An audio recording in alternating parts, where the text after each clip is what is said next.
জন্মগ্রহণ করলেন। ওই পরিবারটা ছিল মূর্তি পূজারী। তার বাবা ছিল আজর নাম, অত্যন্ত চমৎকার মূর্তি পূজা তৈরি করতে পারতেন, মূর্তি পূজা তৈরি করতেন, বানাইতেন। সমস্ত মানুষগুলা ওই সময় মূর্তি নিয়ে ব্যস্ত থাকতেন। ওরা মনে করতেন এক একটা মূর্তির মর্যাদা এক এক রকম, এক একটার পাওয়ার ক্ষমতা এক এক রকম। এই অবস্থাতে তারা যেখানে যখন চলতেন, আমরা যেমন রাস্তায় যখনই বের হই, ঘর থেকে বের হওয়ার সাথে সাথে আমরা বলি বিসমিল্লাহি তাওয়াক্কালতু আলাল্লাহ, আল্লাহর উপরে ভরসা করে বের হচ্ছে। গাড়িতে যখন চলি আমরা দোয়া করছি, ঘরে যখন ফিরে আসি দোয়া করছি। সকল সবার জন্য আমরা দোয়া করি এই জন্য যে আল্লাহ আমার সাথে আছেন, আল্লাহ সাথে আছেন, এই জন্য দোয়া করি। আর তাদের সিদ্ধান্ত হলো ওনাদের সাথে সব সময় থাকে মূর্তি। এক একটা মূর্তির ক্ষমতা, এক একটা মূর্তির পাওয়ার এক এক রকমের, দোয়া লাগবে কেন তাদের? এমন তো অবস্থার মধ্যে ইব্রাহিম আলাইহিস সালাম ছোট্ট মানুষ, আস্তে আস্তে বড় হলো। সময় যেহেতু কম, মূল আলোচনার দিকে যাই। বড় হলো, হওয়ার পরে তিনি প্রশ্ন করছেন, ইয ক্বালা লিআবিহি ওয়া কওমিহি মাযা তা'বুদুন। ইব্রাহিম আলাইহিস সালাম তার কওমের লোকদের জিজ্ঞাসা করছেন, পিতাকে জিজ্ঞাসা করছেন, লোকদেরকে জিজ্ঞাসা করেন, তোমরা এই মূর্তি পূজা করো, যাদের পিছনে তোমরা সেজদা করো, যেই মূর্তিগুলা নিয়ে তোমরা চলো, এদের কোনো ক্ষমতা আছে নাকি? এদের পিছনে কেন যাও? এই কওমের লোকেরা, তোমরা ভালো করে শোনো, ও নিজেও বাঁচতে পারে না, তোমাকেও বাঁচাইতে পারবে না। এদের কাছে স্যালেন্ডার হও কেন, মাথা নত করো কেন? এমন খবর যখন শুনল, লোকেরা আলোচনা শুরু করলো। এই খবরটা নমরুদের কাছে পৌঁছাই দিল, আপনার বিরুদ্ধে অবস্থান নিচ্ছে। পৃথিবীর যখনই যেই স্বৈরাচার আসুক না কেন, অপশক্তি যারাই আসুক না কেন, অনিয়মতান্ত্রিক যারাই আসুক না কেন, জীবন পরিচালনা করুক না কেন, যখনই তাদের বিরুদ্ধে কোনো কথা চলে যায়, তখনই তারা সিদ্ধান্ত নেয় এই লোকটাকে এইভাবে চলতে দেওয়া যায় না। এইভাবে যদি চলতে দেওয়া যায়, এইভাবে যদি চলে, আমার অস্তিত্ব থাকবে না, আমার ক্ষমতা, নেতা, আমার সমস্ত বিষয়গুলো হারিয়ে যাবে। কি করা যায়? তাকে বন্ধ করা যায় কিভাবে? দেখো, এমন ভাবে নমরুদ চিন্তা করলো না, এই লোকটাকে এই অবস্থায় যদি ছেড়ে দেওয়া যায়, এই অবস্থায় যদি কোনো কিছু না বলা যায়, তাহলে তার সাথে কোনো সময় আমরা পারবো না, বরঞ্চ এই মানুষগুলাকে বিভ্রান্ত করে এলোমেলো করে দিবে। তার চাইতে তাকে শেষ করে দেওয়া হোক। দেখবেন ও নিজে অপরাধী, ও নিজেও জানে। অনেক মানুষ দেখবেন হঠাৎ করে, কিছুই ছিল না, হঠাৎ করে 2 দিনের একটু দায়িত্ব ক্ষমতা যখনই পেয়ে যায়, তখন মনে হয় যেন ওই মানুষটি, ওই ব্যক্তি আল্লাহ কি জিনিস, আল্লাহ আছে কিনা, আল্লাহর কাছে ফিরে যেতে হবে, সব ভুলে গিয়ে উনি মনে করে আমি ছাড়া কেউ নেই, যা বলবো তাই।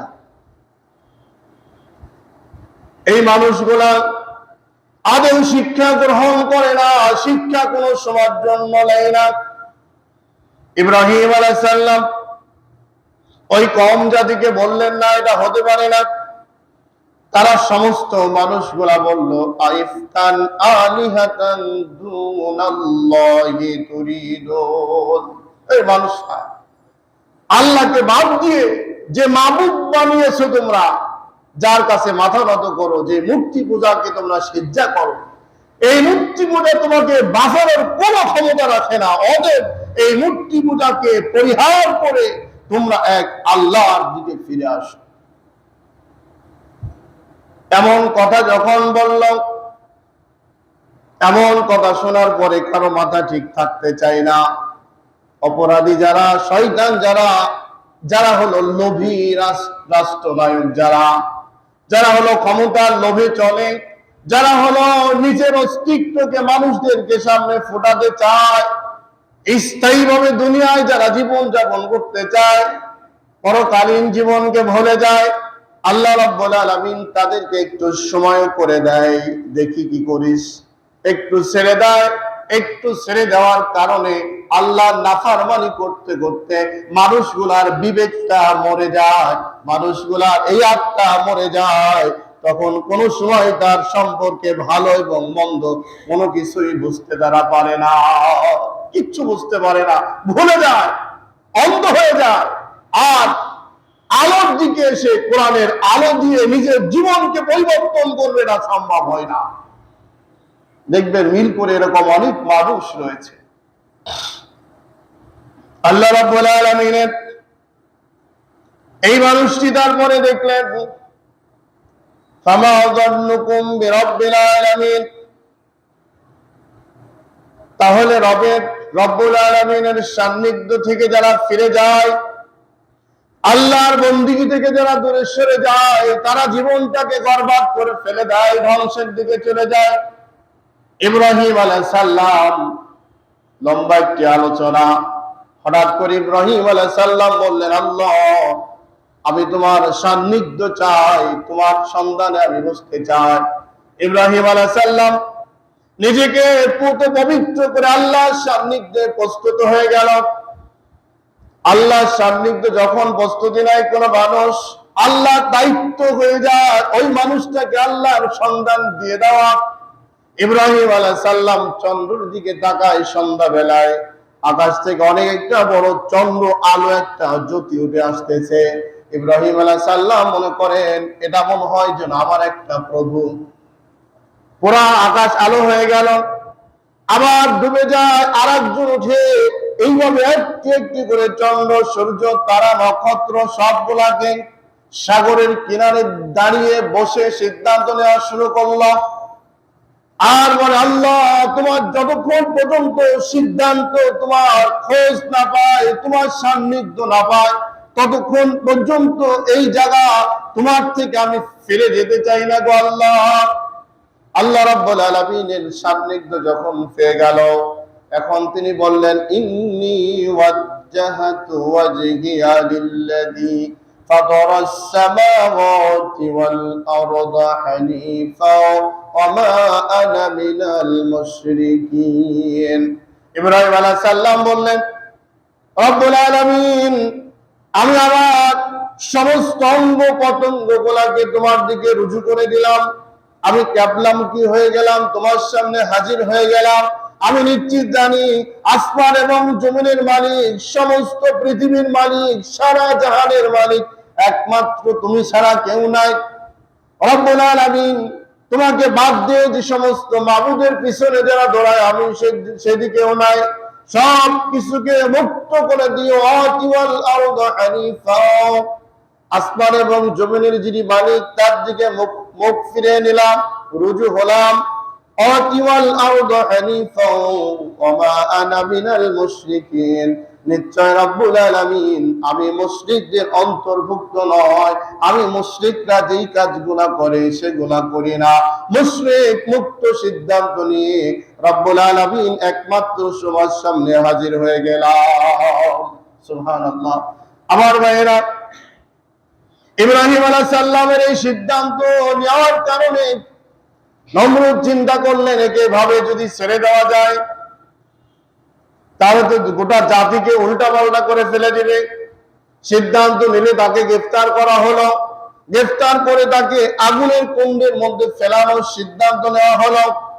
আগুনের কুণ্ডের মধ্যে সিদ্ধান্ত নেওয়ার পূর্বে তারা যখন মূর্তি পূজার দিকে যখন নত হয়ে যায়, ইব্রাহিম আলাইহিস সালাম ও পিছ ছাড়ে না, ওরা যা করে তার বিরুদ্ধে লেগে যায়। এমন মজবুত ভাবে লেগে থাকলো, আল্লাহ একমাত্র আমার আছে যখন, দেখি এর শেষ কোথায়। দেখবেন সুরাচার যারা, আমার দেশের সাথে কিছু মিল আছে ইব্রাহিম আলাইহিস সালাম। অনেক আলেম ওলামা হকপন্থীরা কোরআনের পক্ষে যখন থাকলো, দাওয়াত দেওয়া শুরু করলো, জেল জুলুম অত্যাচার নির্যাতন চোখের সামনে হচ্ছে দেখছে, এরপরে নিশ্চিত জানতো যে আল্লাহ সিদ্ধান্ত কোন এক সময় আমার দেশের উপরে আসবে। অনেকেই মুখ ফিরিয়ে নিল, অনেকে দূরে সরে গেল, অনেকেই নিজের আমলকে পরিবর্তন করলো, লেবাসকে পরিবর্তন করলো। আবার এর মধ্যে দেখা গেল কিছু মানুষগুলো হলো একমাত্র ইন্নাল্লাযীনা ক্বালু রাব্বুনাল্লাহ, সিদ্ধান্ত মজবুত করে বলল আল্লাহ যতক্ষণ পর্যন্ত আমার মৃত্যু না দেয়, রূহ আসছে, রূহ দিয়েছে, যতক্ষণ পর্যন্ত আমি থাকবো ততক্ষণ পর্যন্ত কোনো বাতিলকে আমি মানতে পারি না। দুইটা ভাগ হয়ে গেল। ইব্রাহিম আলাইহিস সালামের সময় দুইটা ভাগ হয়ে গেল। পুরা জাতি একদিকে, ইব্রাহিম আলাইহিস সালাম একা একদিকে। তিনি নিশ্চিত জানতেন আল্লাহর ফয়সালা সবচাইতে বড়। আল্লাহ যার সাথে থাকেন তাকে বিপদগামী পৃথিবীর কোন মানুষ করতে পারে না। ইব্রাহিম আলাইহিস সালামকে তখন সমস্ত মানুষ ডাকলেন, চলো যাই, ওরা তো পূজা করে, পূজা করতে যায়, চলো। ইব্রাহিম আলাইহিস সালাম কৌশল অবলম্বন করলেন। ইব্রাহিম আলাইহিস সালাম বলেন, ক্বালা ইন্নী সাকিম, আমি তোমাদের সাথে যেতে পারছি না, আমি তো একটু অসুস্থ, আমি তোমাদের সাথে যাব না। তোমরা যে কাজ করতে যাচ্ছ এই মুহূর্তে আমি যেতে পারি না। আসলে ইব্রাহিম আলাইহিস সালাম শারীরিক কোনো অসুস্থ নয়, ব্যক্তিগতভাবে কোনো অসুস্থ নয়, মানসিকভাবে তিনি বড় অসহায়, অসুস্থ হয়ে গেল। গোটা জাতি একদিকে, আমি কি করবো এখন? কিছু কিছু সময় দেখবেন মানুষ বলে, আরে শোনো, অমুক নেতাকে যদি একটু মানিয়ে নাও, সমস্যাটা কি? চাকরি বাঁচানো লাগবে, তোমার এই সমাজে বসবাস করতে হবে, ব্যবসা বাণিজ্য করা লাগবে, জীবনযাত্রা চলতে হবে, একাত্ম বিষয়গুলো এত জেদ করে থাকা কিন্তু ভালো না। বলে না, বলেন? এত জেদ করে থাকা ভালো না, কিছুটা ছাড় দাও, সমস্যা কি? তাকে একটু নেতা নেতা করো, সালাম কালাম দাও, তোমাকে খুব ভালোবাসবে, দেখবে স্থায়ীভাবে তোমার বিরুদ্ধে আর কোনো কথা বলবে না। অথচ ইব্রাহিম আলাইহিস সালাম এত কঠিন পরিস্থিতির মধ্যে উনি বললেন, আমি অসুস্থ। কি অসুস্থ? গোটা জাতি আল্লাহকে ভুলে গিয়েছে, মূর্তি পূজা করে। এই মুহূর্তে এই জাতির সামনে আমি হক দাওয়াত দিচ্ছি, আল্লাহর দিকে আহ্বান করছি, কিন্তু মানুষটা আমাকে পাগল মনে করে, আমাকে হেয় মনে করে, যা খুশি তাই বলে। আমি এখন কিভাবে চলতে পারি? উনি বলেন, আমি মানসিকভাবে অসুস্থ। ঠিক আছে। এরপরে ডেকে তারা চলে গেল। তারা ফাতাওয়াল্লা আনহু মুদবিরিন, তারা সমস্ত মানুষগুলাকে মূর্তির সামনে ঢুকে গেল।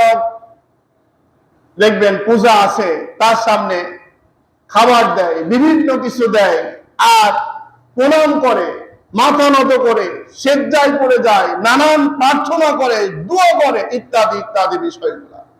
এই অবস্থাতে সমস্ত মানুষগুলা চলে গেল।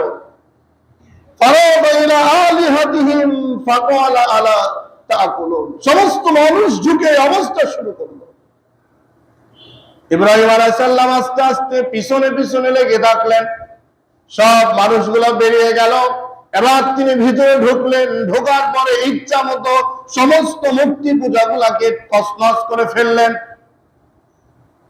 তুই যে বড় মূর্তি, তুই বড় বাবা, তুই বড়, তুই বড়, তুই ছোট, ইত্যাদি ইত্যাদি প্রশ্ন করে, আর খাদ দেয়, খাওয়া ইত্যাদি কাজ করে।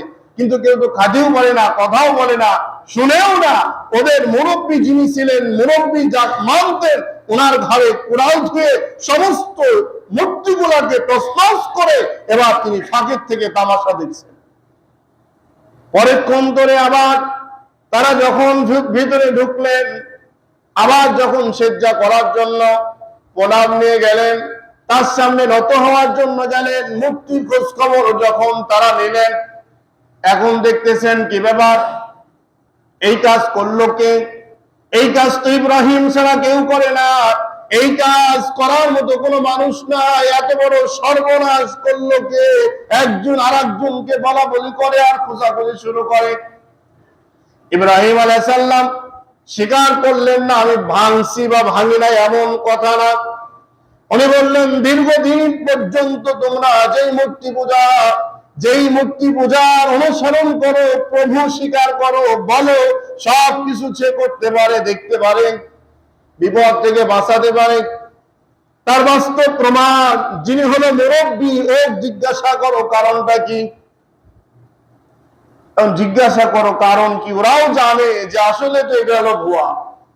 দেখবেন ফেরাউন থেকে শুরু, আদম আলাইহিস সালাম থেকে শুরু করে আমাদের নব্য ফেরাউন পর্যন্ত, এখন পর্যন্ত যারা হলো আবার নতুন প্রজন্ম, দুই পাতা এক পাতা করে আবার যাচ্ছে, স্বপ্নের প্রবণ দেখছে যারা, ওরাও জানে যে অন্যায় কখনো পৃথিবীতে প্রতিষ্ঠিত হয় না, ন্যায় কোন সময় ধ্বংস হয় না, কোন সময়ের জন্য মানুষকে বিপদগামী করে এই পৃথিবীর রাজত্ব ঠেকানো যায় না, ওরাও জানে।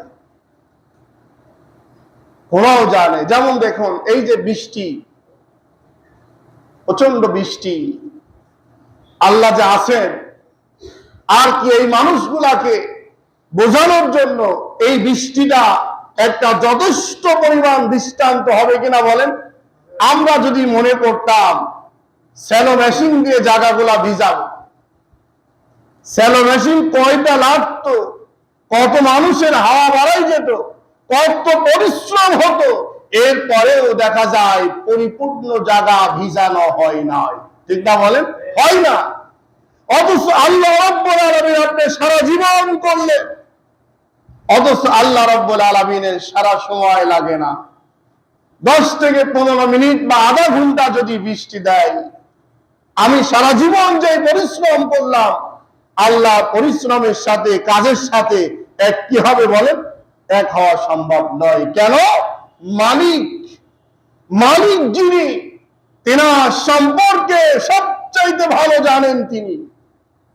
আমাকে যিনি তৈরি করলেন, আপনাকে যিনি তৈরি করলেন, দেখুন এই যে ওপেন হার্ট সার্জারি করা হয়, মানুষের ঋণ পড়ানো হয়, মানুষকে বড় বড় অসুখ থেকে আবার চিকিৎসা দিয়ে ফিরে আনা হয়, ওপেন হার্ট সার্জারি ধরুন না কেন, এই যে ওপেন হার্ট সার্জারি করার সময় ফেড়ে ফেলানো হচ্ছে, ভিতরটা আলাদা করা হচ্ছে, সবকিছু বের করে তন্ন তন্ন করে খোঁজার পরে যদি দেখে এর মধ্যে রুহুটা কোন অবস্থায় কোথায় থাকে, আজকে পর্যন্ত ওপেন হার্ট সার্জারি যত বড় বিশিষ্ট, যত বড় সাহিত্যিক, কবি, লেখক, গবেষক আর যেই বলেন না কেন, এমন কোন ব্যক্তি, ডাক্তার বলতে পারছে যে রুহুটা থাকার অমুক স্থান আমরা খুঁজে পেয়েছি? পারছে বলেন? পারে নাই। কেন? ওটা আল্লাহ ভালো জানেন, এটা হলো আল্লাহর একটা হুকুম। রুহুটা হলো আল্লাহর হুকুম। আল্লাহ বলবেন বেরিয়ে যা, উনি বেরিয়ে যাবেন। মানুষ যখন মারা যায়, আপনারা দু একজন কাউকে লাশ ধোয়াইছেন নাকি জানি না, যারা লাশ ধোয়ান, এই লাশ ধোয়ানোর সময় কোন মানুষের শরীরের মধ্যে ছিদ্র পাইছেন কেউ কোনোদিন? এই রুহুটা যে বেরিয়ে গেল, আপনাকে যদি গুলি করে, গুলি করার পরে ওই গুলিটা আবার বেরিয়ে যায়, এরকম নিদর্শন থাকে, এই দিক দিয়ে ঢুকছে, ওই দিক দিয়ে বেরিয়েছে, অথবা এই দিক দিয়ে ঢুকছে, বের হওয়ার সুযোগ পাইনি, গুলিটা ভিতরেই আছে, অথবা যে কোনো অস্ত্র এরকম ভিতরে ঢুকছে, ভিতরেই আছে, পরীক্ষা নিরীক্ষা করে পাওয়া যায়।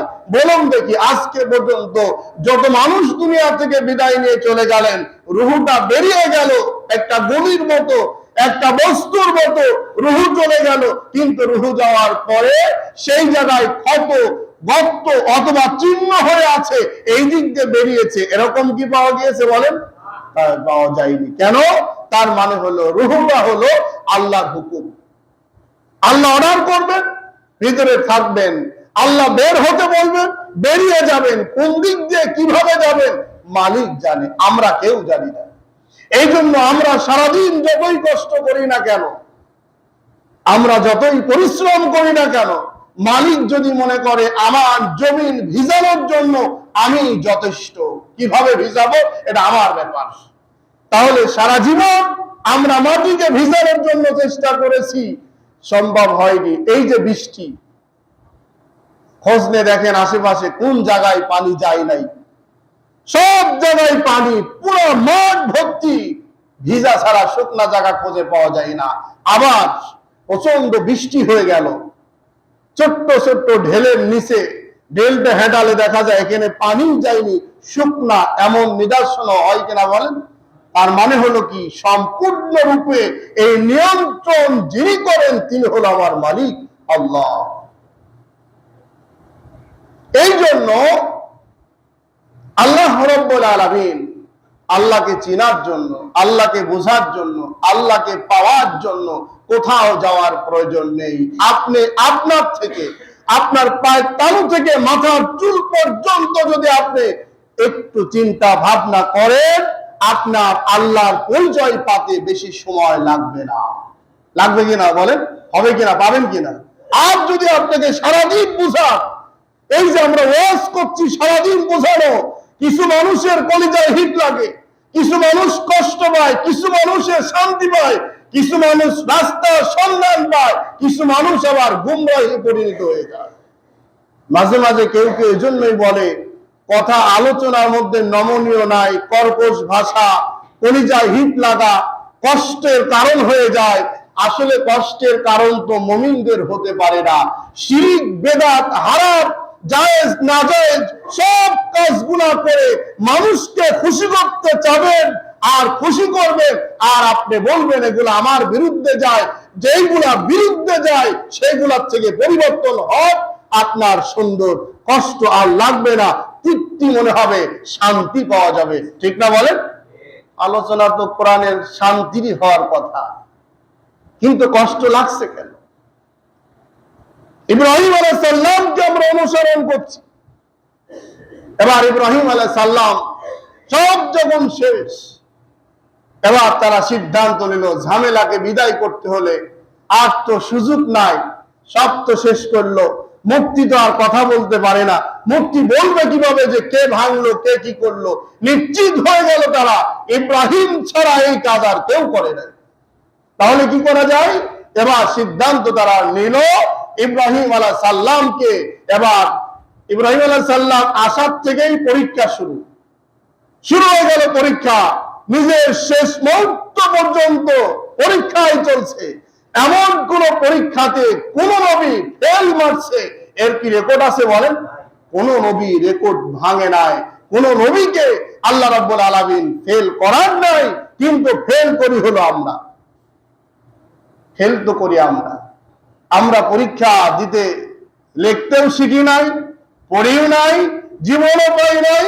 আমরা নিজেরা নিজেকে প্রস্তুত করার জন্য তেমন কোন পরিবেশ আমাদের আসে নাই। দেখেন, এই যে বৃষ্টি যিনি দিচ্ছেন, ইনি যে রোদও দিতে পারেন, আবার রোদ যিনি দিচ্ছেন বৃষ্টি দিতে পারেন, এই বিশ্বাসটা আমার আপনার কম বেশি আছে না নাই বলেন?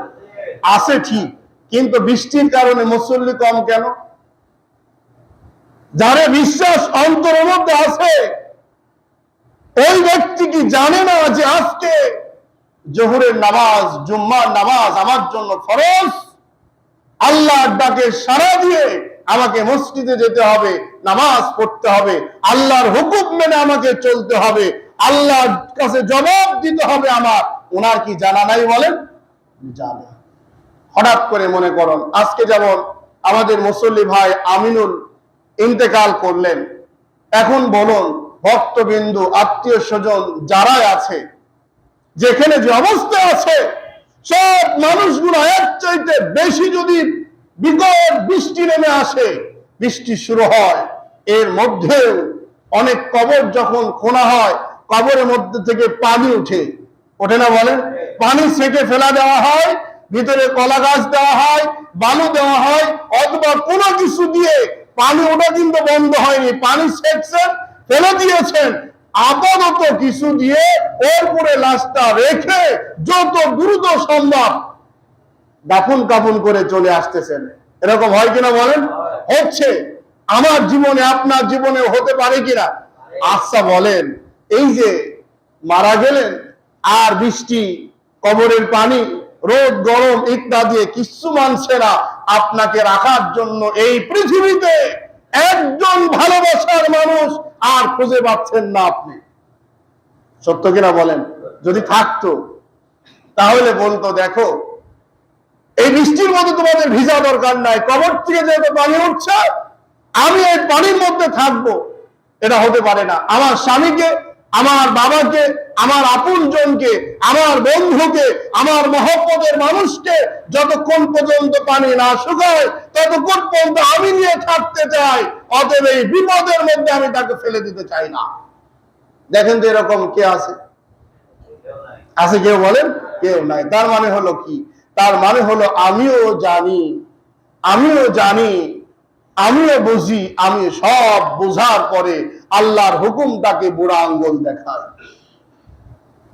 আল্লাহর হুকুমটাকে বুড়া আঙ্গুল দেখায়। এই বুড়া আঙ্গুল দেখানো ব্যক্তিগুলোই হলো আবার কোরআনের বিরুদ্ধে কথা বলে, ইসলামের বিরুদ্ধে কথা বলে, আল্লাহর বিরুদ্ধে কথা বলে, আলেমদের বিরুদ্ধে কথা বলে, মুসল্লিদের বিরুদ্ধে কথা বলে। কোরআনের আওয়াজের বিরুদ্ধে যখন তারা হুঙ্কার দিয়ে থামাতে চায়। ভাইরা, বৃষ্টির মধ্যে আপনার লাশ যখন রাখা সম্ভব হলো না, সচক্ষে দেখলেন, বৃষ্টির কারণে নামাজকে ছেড়ে দিলেন, কারণ বৃষ্টির থেকে আপনি দূরে সরে গিয়ে আল্লাহর গোলামি বাদ দিলেন, কারণ কি? মনে করবেন জোহরের নামাজ মসজিদে না গিয়ে আমি বাড়িতেই পড়ে নিলেন, সুবিধা আছে, জুম্মার নামাজ, জোহরের নামাজ বাড়িতে পড়ার ব্যবস্থা আছে, জামাত পান নাই, আপনি একা একা পড়ে নিলেন। কিন্তু জুম্মার নামাজ কি আপনি একা একা পড়ে নিতে পারবেন?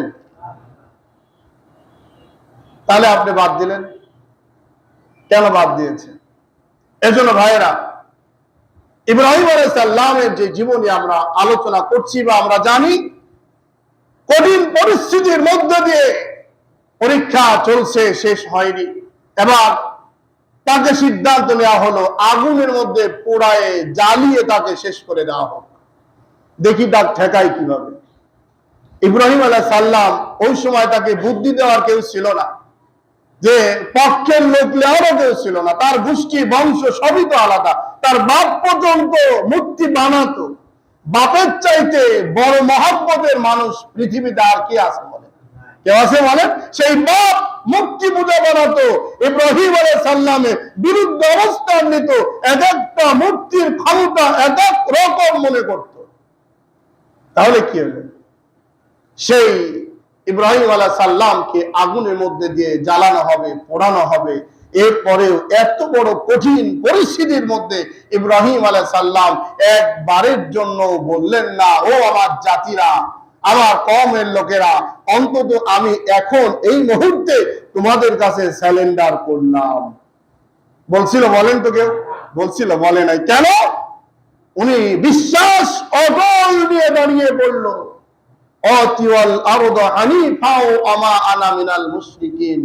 আসমান এবং জমিনের মালিকের সামনে দাঁড়িয়েছি আমি তো মুশরিকদের অন্তর্ভুক্ত নয়, আমি কেন তাদের সামনে মাথা নত করব? আমাকে মালিক সাহায্য করার জন্য যথেষ্ট। সুবহানাল্লাহ। আমাকে আপনাকে আমাদের মালিক কি সাহায্য করার জন্য যথেষ্ট না? তাহলে আমরা করি না? সামান্য বৃষ্টিতে নামাজ চলে যায়, আর চোখের সামনে আগুন দাও দাও করে জ্বলছে, আগুনে নিক্ষেপ করবে, তারপরেও বলল না আমি এখন আপাতত তোমার কাছে নত হলাম। কত নেতা দেখলাম, কত ব্যক্তিদের দেখলাম, কত প্রশংসা, কত কথা, কত কিছু, কত কাজ কামকে অবার্তিক করে, মাইনাস করে, বাদ দিয়ে নেতাকে খুশি করে বলল, আহা, আপনার মতো মানুষ কি হয়?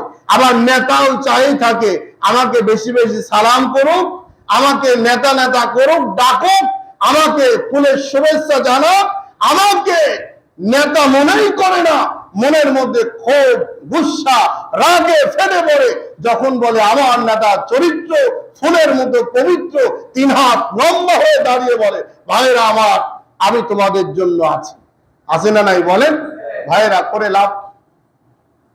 ইব্রাহিম আলাইহিস সালামের কঠিন পরিস্থিতিতে তিনি তো ভয় পালেন না। তিনি সিদ্ধান্ত নিলেন আল্লাহ ব্যতীত আর কেউ নাই। আমার আপনার জন্য আল্লাহ ব্যতীত কেউ কি আছে ভাই? কেউ নাই। আল্লাহর কাছেই আমাকে আপনাকে ফিরে আবার যেতে হবে। এজন্য আসুন সময় যেহেতু খুবই কম, পরের জুম্মায় সেখান থেকে আলোচনা করব ইনশাআল্লাহ। আমরা যারা কোরবানি দেওয়ার জন্য প্রস্তুতি নিয়েছি, কোরবানি